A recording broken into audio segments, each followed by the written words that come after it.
하나님의 말씀은 누가복음 8장 22절부터 25절까지 말씀입니다.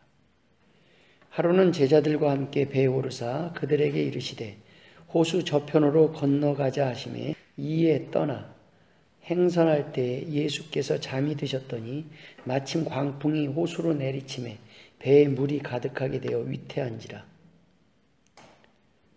제자들이 나와 깨워 이르되 주여 주여 우리가 죽겠나이다 한데 예수께서 잠을 깨사 바람과 물결을 꾸짖으시니 이에 그쳐 잔잔하여지더라. 제자들에게 이르되 너희 믿음이 어디 있느냐 하시니 그들이 두려워하고 놀랍게 여겨 서로 말하되 그가 누구이기에 바람과 물을 명하며 순종하는가 하더라. 아멘. 할렐루야. 오늘도 하나님께서 준비된 말씀으로, 준비된 은혜로 저와 여러분에게 채워주시길 주의 이름으로 축원드립니다. 이스라엘의 요단강 발원지에 아름다운 호수가 하나 있습니다. 그 호수가 바로 갈릴리 호수입니다. 갈릴리 호수의 길이는 13마일, 우리 한국의 키로로는 한 20km 정도 되는 호수로 요단강을 통해서 헐몬산에서 흘러드는 물을 전부 모아놨다가 이스라엘 전체 백성들에게 식수로 공급하는 아주 중요한 생명의 원천입니다. 오늘 본문을 보면 주님께서 어느 날 그 갈릴리에서 배를 타고 건너편으로 가고 계셨습니다. 그때 피곤하신 주님께서 배에서 깊이 잠이 드셨습니다. 그때 바람이 불기 시작합니다. 본문은 이 바람을 광풍이라고 기록합니다. 미친 바람이라는 겁니다. 아주 드센 바람입니다. 예사롭지 않은 바람입니다. 해발 3000m가 되는 헐몬산에서 찬바람이 내려오고 그 찬바람이 요단강가에 따뜻한 바람과 만나면서 때때로 큰 대류 현상이 일어나는데 그때 엄청난 바람이 분다고 합니다. 경험해 본 사람들 말로는 벽돌이 날아갈 정도라고 합니다. 이런 위험한 바람을 만난 것입니다. 거센 바람이 계속 배전에 물을 퍼부어줬을 것이고 그 배는 곧 잠기게 될 상황입니다. 제자들은 이때 다급히 외칩니다. 예수님, 우리가 죽게 된 것을 안 돌아봅니까? 주여, 주여, 우리가 죽겠나이다. 주님을 깨웁니다. 보통 잠이 들었어도 웬만한 소리만 나도 잠이 깰 법한데 오늘 주님께서는 얼마나 피곤하셨으면 풍랑 가운데, 광풍 가운데 제자들이 깨워야 될 정도로 깊이 잠이 드셨습니다. 여러분 혹시 삶이 많이 피곤하십니까? 예수님께서는 광풍 가운데서도 깊은 잠에 빠지실 정도로 힘들고 피곤한 삶을 사셨습니다. 그토록 힘들게 사셨다는 것입니다. 때때로 오늘날 불면증에 빠진 사람들이 많이 있습니다. 어쩌면 불면증은 깊은 잠에 빠지지 못할 정도로 우리의 육신이 너무 편한 삶 가운데 사니까 생기는 병이 아닐까요? 아무튼 주님께서는 일어나셨습니다. 그리고 제자들에게 너희 믿음이 어디 있느냐? 왜 두려워하느냐? 믿음이 적은 자들아 라며 꾸중하시고 바다를 보고 잔잔하라, 평안하라 명하시자 물이 곧 잔잔해졌습니다. 평안해졌습니다. 저는 오늘 본문을 가운데서 너희 믿음이 어디 있냐라는 제목으로 함께 은혜를 나누고자 합니다. 그 첫 번째 은혜는 광풍이 올 때는 폭풍을 바라보지 말고 예수님을 바라보아야 한다는 것입니다. 여러분, 제가 어렸을 때에 홍수가 나서 다리가 잠기기 직전까지 강물이 불었을 때 그 다리 위에 올라가서 아래로 흐르는 물을 내려다 본 경험이 있습니다. 여러분들도 혹시 다리 위에서 거센 물살을 바라본 경험이 있으십니까? 그 물살이 얼마나 센지 보고 있노라면 마치 내가 물속으로 곧 빨려 들어갈 것 같아서 저는 두려워서 시선을 하늘을 향해 돌린 경험을 한 적이 있습니다. 제자들이 바다를 잔잔케 하신 예수님을 보고 이렇게 고민합니다. 저가 네 귀에 바람과 물을 명하며 순종하는 것. 제자들은 주님을 쫓아다녔지만 아직도 예수님이 누구인지 제대로 알지 못했습니다. 사람을 고치는 것을 보았습니다. 병을 고치는 것을 보았습니다. 기적을 보았습니다. 그럼에도 불구하고 제자들은 주님이 하나님이시라는 걸 몰랐다는 것입니다. 여러분, 주님이 누군지 아십니까? 여러분은 하나님이 어떤 분이라고 알고 계십니까? 만약에 모르고 여러분이 하나님을 믿는다면 오늘날 이 시대의 풍랑 앞에서 여러분의 기도나 부르짖음은, 외침은, 여러분이 가지고 있는 소망은 절망의 부르짖음이요 고통의 몸부림일 뿐입니다. 주님이 어떤 분이십니까? 세상의 많은 지식은 지식 자체로 끝이 납니다. 그러나 예수님에 관한 지식은 지식에서 끝나지 않고 우리를 생명과 죽음에 큰 영향력을 끼치는 지식입니다. 가장 귀하고 큰 지식이라는 말씀입니다. 주님이 누구십니까? 오늘 본문의 주님은 바람이 그 앞에 순종했습니다. 말씀 한마디로 천지를 창조하신 분입니다. 빛이 있으라 명령하시며 빛이 생긴 분입니다. 문득병자를 주님이 만지시면 그 병이 깨끗이 나았습니다. 왕의 신하의 아들에게는 가지도 않고 주님이 말씀 한마디로 고치셨습니다. 건강해졌습니다. 야이로의 죽었던 딸에게 달리다금 일어나라 명령하시자 시체가 벌떡 일어났습니다. 주님은 전능하신 하나님이요 완전하신 하나님이심을 믿으실 주의 이름으로 축원드립니다. 하나님의 능력은 가르치는 자, 전하는 자를 통해서, 아는 자를 통해서 나타나는 것이 아니라 믿는 자를 통해 나타남을 믿으시길 주의 이름으로 축원드립니다. 많은 사람들이 큰 풍랑을 만나면 주님이시니까, 하나님이시니까 이런 일이 가능하지라고 생각하기 쉽습니다. 그러나 주님은 하나님이시지만 온전한, 완전한 인간으로 이 땅에 오셨습니다. 주님은 우리에게 이렇게 말씀하셨습니다. 가라사대 너희 믿음이 적은 연곤이라 진실로 너희에게 이르노니 너희가 만일 믿음이 한 겨자씨만큼만 있으면 이 산을 명하여 여기서 저리로 옮기라 하여도 옮길 것이요 또 너희가 못할 것이 없으리라. 마태복음 17장 20절에 말씀하셨습니다. 무슨 말씀입니까? 우리도 할 수 있다는 것입니다. 우리에게도 능력이 나타날 수 있다는 것입니다. 기적이 일어날 수 있다는 것입니다. 믿으시길 주의 이름으로 축원드립니다. 왜냐하면 주님도 우리와 같은 완전한 인간으로 오셨기 때문입니다. 전능하신 하나님께서, 무소부지하신 하나님께서 이 땅에 인간의 모습으로 오셨습니다. 무슨 말씀입니까? 완전한 인간으로 오셨다는 것이 무엇입니까? 주님은 하나님이셨지만 이 땅에 오실 때는 완전한 인간으로 오셔야만 했습니다. 주님은 우리가 느끼는 피곤함을 느끼셨습니다. 피곤한 육신을 가지고 노한 풍랑이 배를 흔드는지 모를 정도로 깊은 잠에 빠지는 인간이셨습니다. 엄마가 안아주지 않으면 얼어 죽을 인생으로 이 땅에 오셨다는 것입니다. 예수님의 사랑은 하늘에서의 이론뿐만 아니라 실천이셨습니다. 말씀만 있으셨던 것이 아니라 친히 인간으로 오셔서 행동으로 보이셨으니 우리의 인간이 당하는 모든 고통을 다 당하셨다는 말씀입니다. 여러분이 겪고 우리가 겪는 모든 슬픔과 아픔을 겪으셨다는 것입니다. 감정을 느끼셨다는 것입니다. 여러분 혹시 사면초가 진퇴양난에 빠져서 아무리 해도 안 되는 때라고 생각하고 있지 않습니까? 너무 외로워서 눈물로 밤을 지새울 때가 있지 않으셨습니까? 주님을 바라보십시오. 공중에 나는 새도 깃들일 둥지가 있고 여우도 굴이 있다. 그러나 인자는 머리 둘 곳이 없다고 말씀하신 것처럼 주님은 이 땅에서 외로우실 때가 있으셨습니다. 혹시 가난이 지긋지긋하지 않습니까? 주님은 태어날 때부터 가난하셨습니다. 오죽하면 날 곳이 없어서 구유에서 나셨습니다. 마국간에 말 먹이통에서 나셨다는 것입니다. 아무리 가난해도 이렇게 가난하게 태어난 사람은 아무도 없었습니다. 주님도 목마름을 느끼셨고 수가성에서 사마리아 여인에게 물을 달라고 말씀하신 분입니다. 혹시 배반의 아픔을 당하고 힘들어하십니까? 주님께서도 배반당하셨습니다. 그처럼 애정으로 키운 제자가 자신을 팔아 넘겼습니다.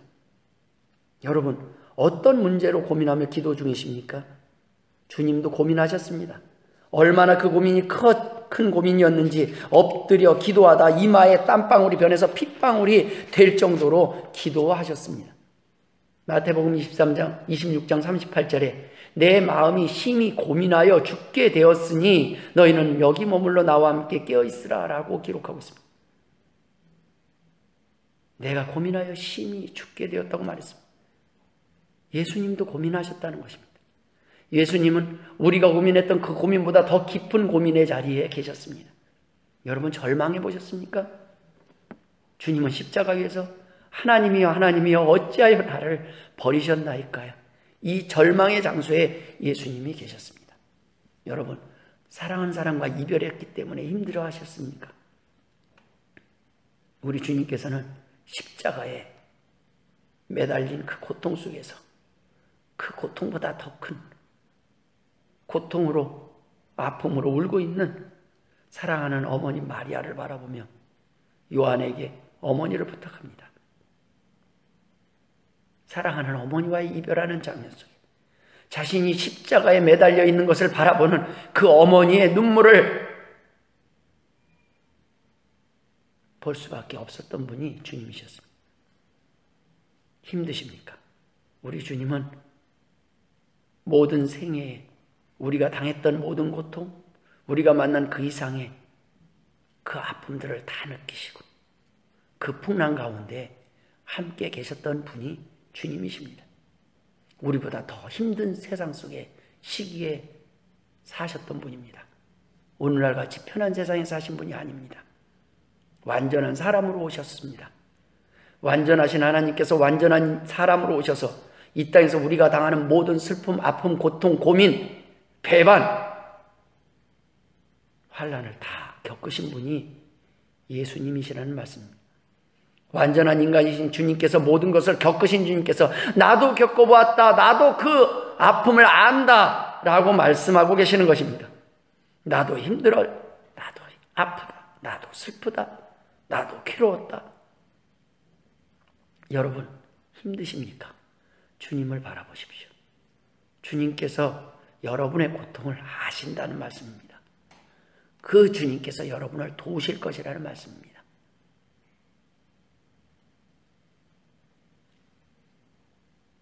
주님도 여러분의 아픔을 아십니다.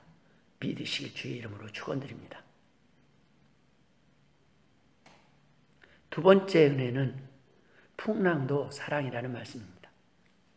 폭풍이 있을 때 힘드십니까? 여러분 오늘 이 밤에 오늘 이 예배의 장소에 오늘 이곳에서 주님 앞에 문제를 가지고 소원을 가지고 나온 여러분에게 주님께서 풍랑 가운데서도 단잠을 잘 수 있는 은혜를 주시길 주의 이름으로 축원드립니다. 주님이 십자가에 달려 돌아가셨기에 우리의 짐과 고통을 대신 지셨기에 우리는 잘 수 있습니다. 우리는 풍랑 가운데서도 잘 수 있습니다. 그것은 거저 주시는 은혜가 아닙니다. 중요한 것은 주님이 이 땅에 오셔서 겪지 않을 수 있는 고민을, 고통을, 고난을 대신하셨기에 우리는 소망을 가지고 쉼을 얻을 수 있게 된 것입니다. 주님을 만나고도 누리지 못한다면 우리는 그 주님의 십자가의 그 고난도 헛되이 만드는 것입니다. 보혈의 능력도 사용하지 못하는 적은 믿음의 소유자라는 말씀입니다. 본문의 두 번째 은혜는 하나님의 자녀에게는 풍랑도 사랑이라는 말씀입니다. 풍랑이 일어나면 하나님이 안 계신 것은 아닌가? 우리를 버린 것은 아닌가? 믿음이 적은 사람들은 흔들리기 쉽습니다. 주님과 함께 있어도 여러분 예수님을 믿어도 풍랑은 일어납니다.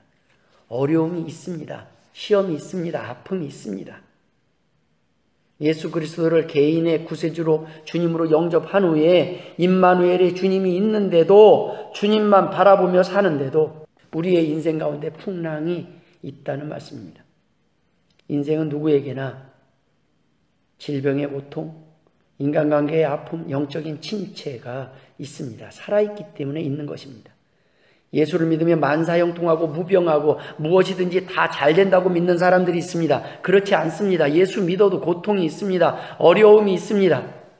예수 믿으면 환난과 풍파가 없는 것이 아니라 환난과 풍파 중에도 감사가 있는 것입니다. 십자가가 없는 것이 아니라 그 십자가 위에서도 기쁨이 있다는 말씀입니다. 십자가가 없는 것이 아니라 십자가를 지면서도 행복하다는 말씀입니다. 이것이 축복입니다.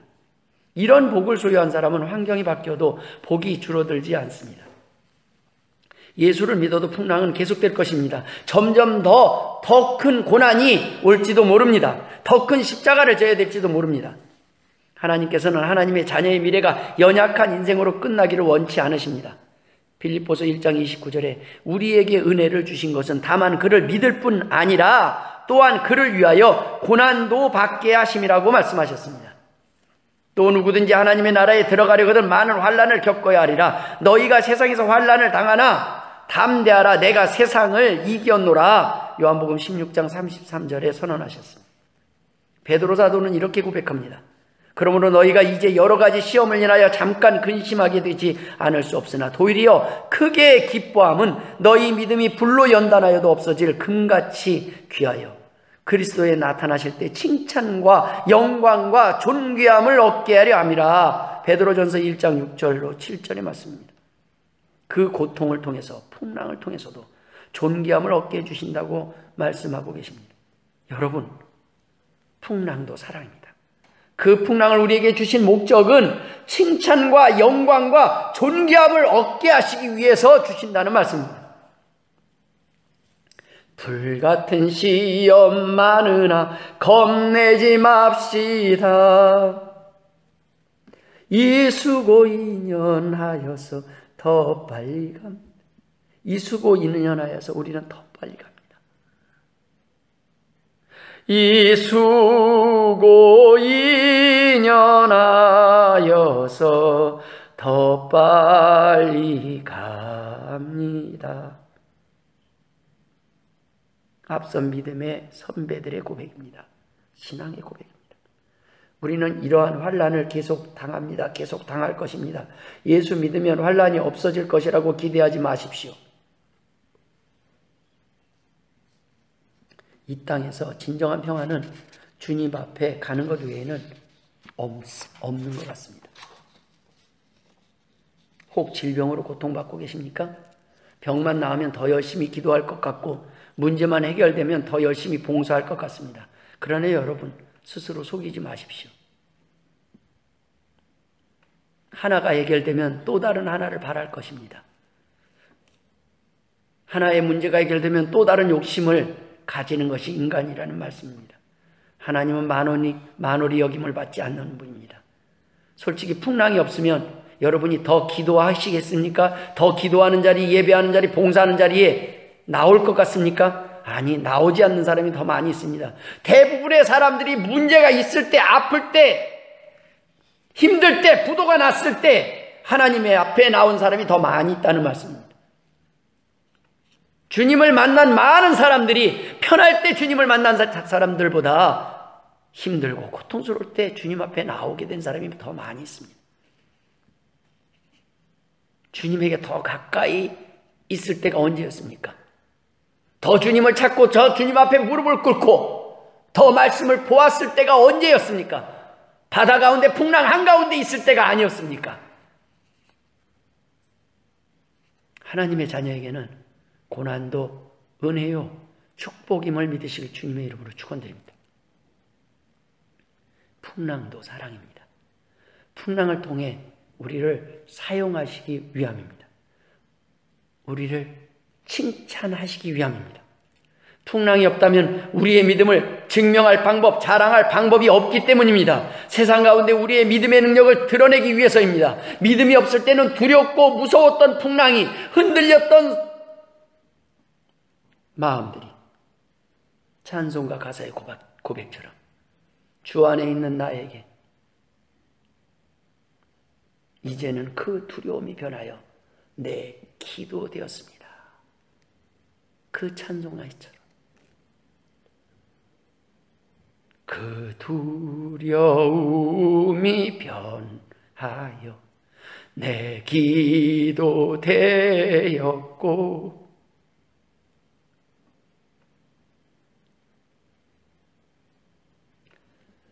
세 번째, 오늘 본문의 은혜는 너희 믿음이 어디 있느냐라는 질문입니다. 풍랑 중에 주님께서는 제자들에게 너희 믿음이 어디 있느냐고 물으셨습니다. 찾아보라는 것입니다.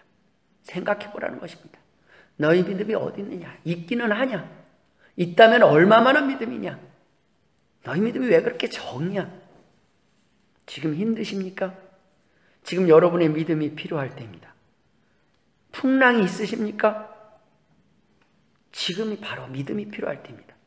지금 주님은 제자들에게 바람이 얼마나 센지를 묻지 않고 계십니다. 폭풍이 시험이 얼마나 강한지가 아니라 너희 믿음이 얼마나 강한지를 묻고 계시는 것입니다. 저는 어제 더스톰이라는 폭풍 재난 영화를 보면서 폭풍이 대단한 것처럼 보이지만 사실상 집이 참 약하게 지어졌다는 것을 보았습니다.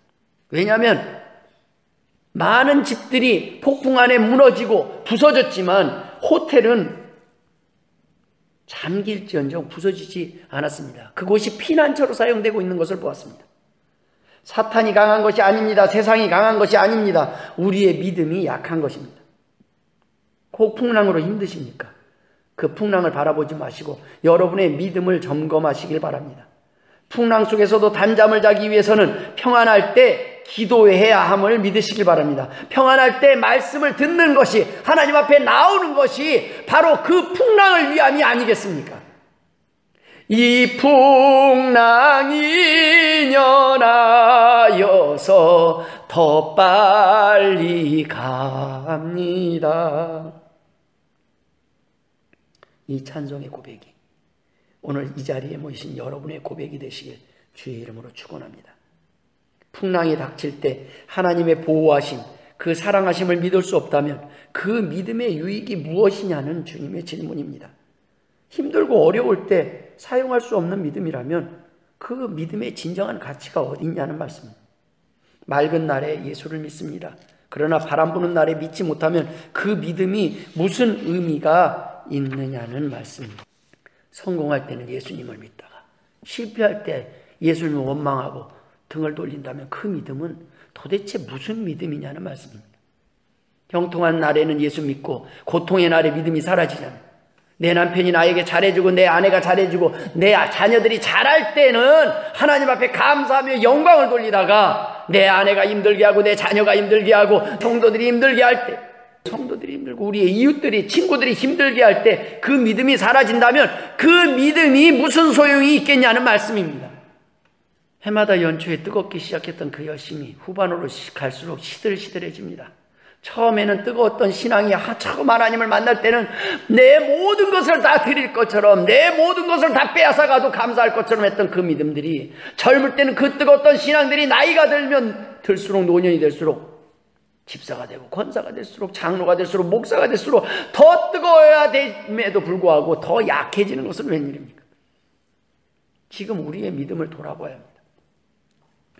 풍랑을 보고도 원망하지 말고 이 풍랑을 이길 믿음이 없음을 안타까우며 하나님 앞에 구애하는 것입니다. 하나님의 사랑이 도움의 손길이 작은 것이 아니라 우리의 믿음이 작음을 고백해야 된다는 것입니다. 풍랑이 강한 것이 아니라 작은 바람에도 흔들리는 갈대처럼 적은 믿음이 문제라는 것입니다. 여러분, 예수 믿는 사람이 성공했다고 세상 사람이 놀라지 않습니다. 예수 믿는 사람이 대통령이 돼도 안 놀랍니다. 재벌이 돼도 아무도 안 놀랍니다. 세상 사람들이 놀라는 것은 고통 중에 있는 성도가 그 고통 가운데서도 무너지지 않는 인생을 보고 놀랍니다. 그 믿음을 보고 놀랍니다. 저 사람은 어떻게 암에 걸렸는데도, 저 사람은 어떻게도 부도가 났는데도, 저 사람은 어떻게도 배우자가 저렇게 속을 썩이는데도, 남편이 신랑이 자녀들이 속을 썩이는데도 흔들리지 않고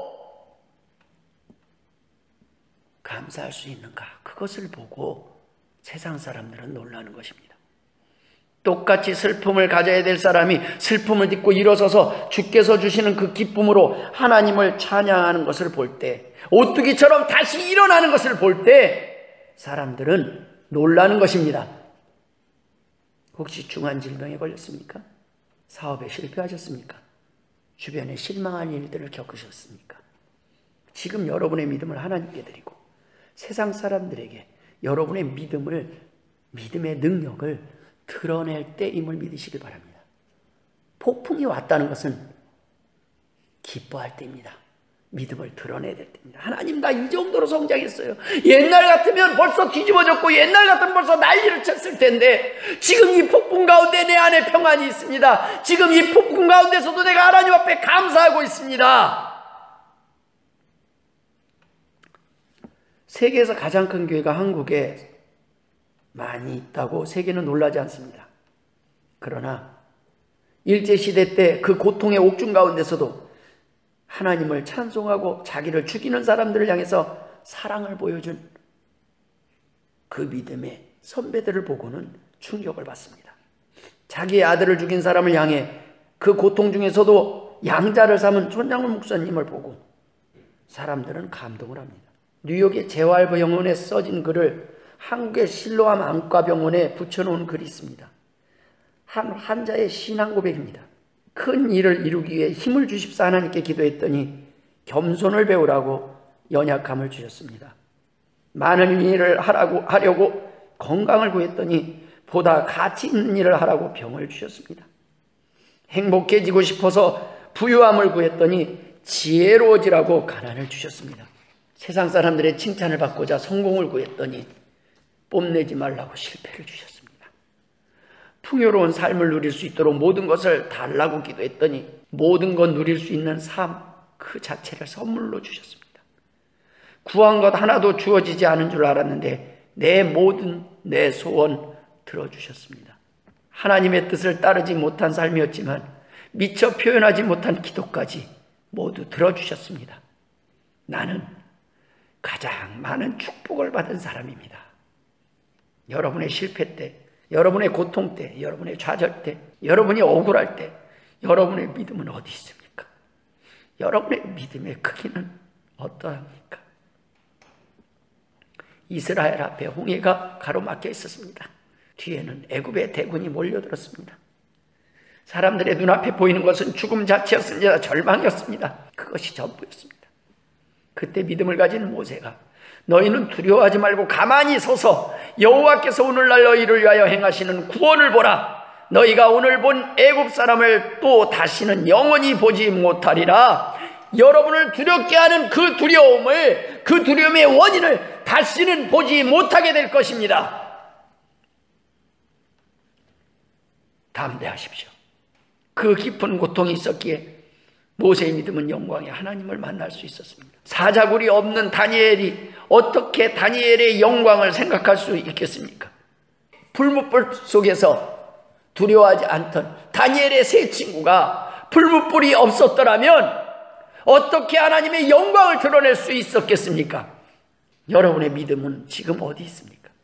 말씀을 마무리 짓겠습니다. 오늘 본문에서 가장 큰 은혜는 우리의 믿음이 부족함에도 불구하고 내 적은 믿음을 주께서는 물리치지 않으신다는 사실입니다. 저는 모세처럼 그 어려움 속에 의연하게 하나님의 영광을 보여주는 그러한 믿음을 못 가졌습니다. 아내도 목사임에도 때때로는 연약한 모습, 실수하는 모습, 부족한 모습을 보이는 저를 보며 번번이 실망합니다. 그것이 저의 모습입니다. 앞으로도 그럴 것입니다. 저는 누구에겐가 실망을 주고 상처를 주는 존재일 것입니다. 여러분, 좌절할 때 아픕니다. 힘든 일이 있고 어려운 일 겪으면 슬픕니다. 인간관계가 잘 안 될 때는 고통스러울 수 있습니다. 하나님, 왜 나만 이 일을 당해야 합니까? 다른 사람은 편하게도 사는데 왜 저는 이 길을, 이렇게 힘든 길을 가야 됩니까? 항의하고 싶을 때도 참 많이 있습니다.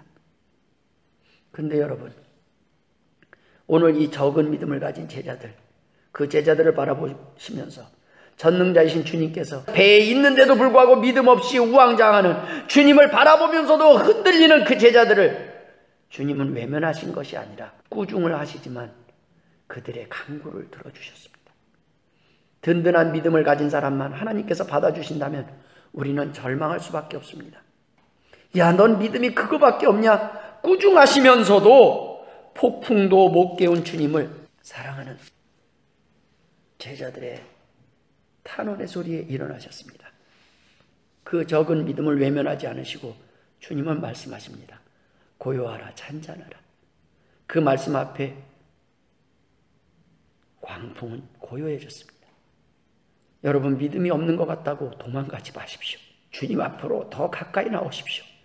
주님을 귀찮게 하십시오. 흔드십시오. 깨우십시오. 그리고 주님께 말씀하십시오. 기도하십시오. 주님, 내가 믿음이 없사오니 나의 믿음 없는 것을 도와주십시오라고 간구하십시오. 주님은 간구하라고 하셨습니다. 기도가 안 될 때가 있습니까? 모래를 씹는 것처럼 아무리 기도하려고 해도 기도가 되지 않고 고통스러울 때가 있습니다. 그때도 포기하지 말고 주님 앞에 나아가십시오. 그리고 기도하십시오. 주님, 내가 기도할 수 없습니다. 기도가 되지 않습니다. 기도의 문을 열어주십시오.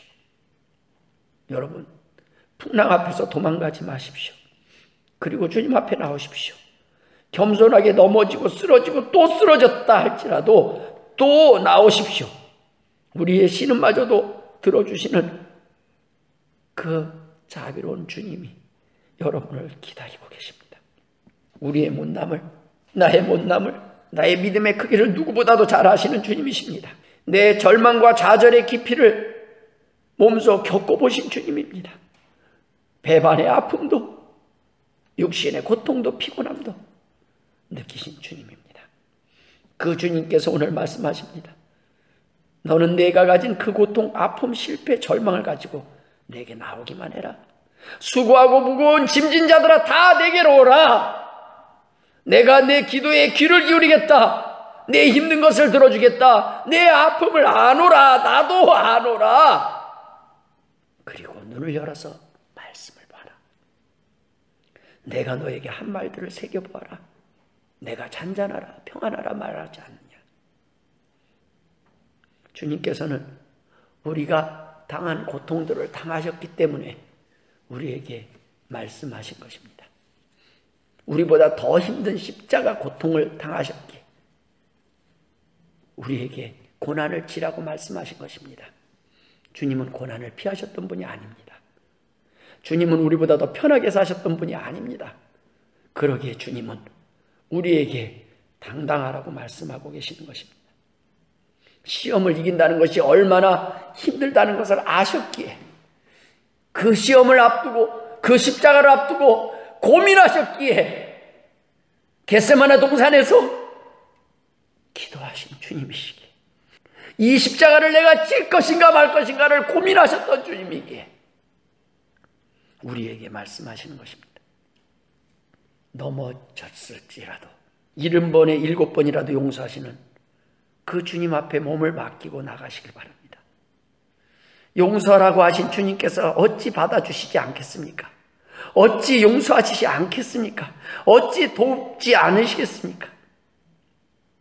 수고하고 무거운 짐들 네가 그걸 다 해결하고 오라고 하지 않으셨습니다. 그대로 가져오라고 하십니다. 그걸 왜 내가 해결하려고 합니까? 그걸 왜 우리가 해결합니까?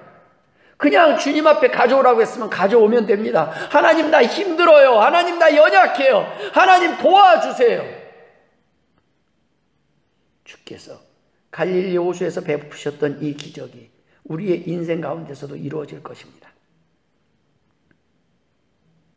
우리의 모든 고통과 아픔을 아시는 주님께서, 우리가 얼마나 연약한지도 아시는 주님께서 오늘 우리에게 나아오라고 말씀하십니다. 우리는 풍랑 앞에서 기도해야 합니다.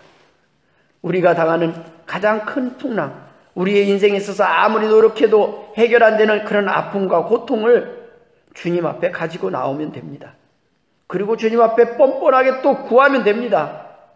신음하면서도 외치면 됩니다. 창피한 것이라도 하나님 앞에 말하면 됩니다. 하나님, 왜 자꾸 저는 쓰러져요? 왜 자꾸 저는 넘어져요? 주님 앞에 꾸중 좀 들어도 됩니다. 그렇지만 꾸중을 하시지만 우리의 기도에 응답하시는 분이 바로 주님이십니다. 꾸중 듣던 제자들도 나중에는 모두 순교를 할 정도로 강한 믿음으로 성장했습니다. 적은 믿음을 고백하고 도우심을 구할 때 적은 믿음으로 머무르는 사람은 없습니다. 살아있는 믿음은 그 믿음이 겨자씨만 할지라도 큰 나무로 성장하게 되어 있습니다. 하나님께서 도우시기 때문입니다. 주님 앞에서는 못할 고백이 없습니다. 부끄러운 것도 없습니다. 우리가 아무리 연약하고 아무리 여러 번 쓰러지고 주님을 배반하고 실망시켜도 주님은 끝까지 우리를 사랑하고 받아주심을 믿으시길 주의 이름으로 축원합니다. 사랑한다고 고백하면 하늘의 달까지도 딱 줄 것처럼 고백했던 많은 사람들이 우리를 실망시킬 수 있습니다. 그러나 주님은 우리를 배반하지 않습니다. 주님은 우리를 실망시키지 않으실 줄 믿으실 주의 이름으로 축원드립니다. 기도하겠습니다. 하나님 아버지 은혜를 감사드립니다. 풍랑 가운데서 주님을 바라보고 감사할 수 있도록 믿음 주옵소서. 우리의 연약함을 주님 앞에 고백할 때 외면하지 마옵시고 우리에게 말씀하여 주옵소서. 우리가 듣겠나이다. 하나님 앞에 고백하는 주의 백성들 되게 하여 주옵소서. 우리의 연약함이 부끄러움이 아니라 주님 앞에 자랑이 되게 하여 주옵소서.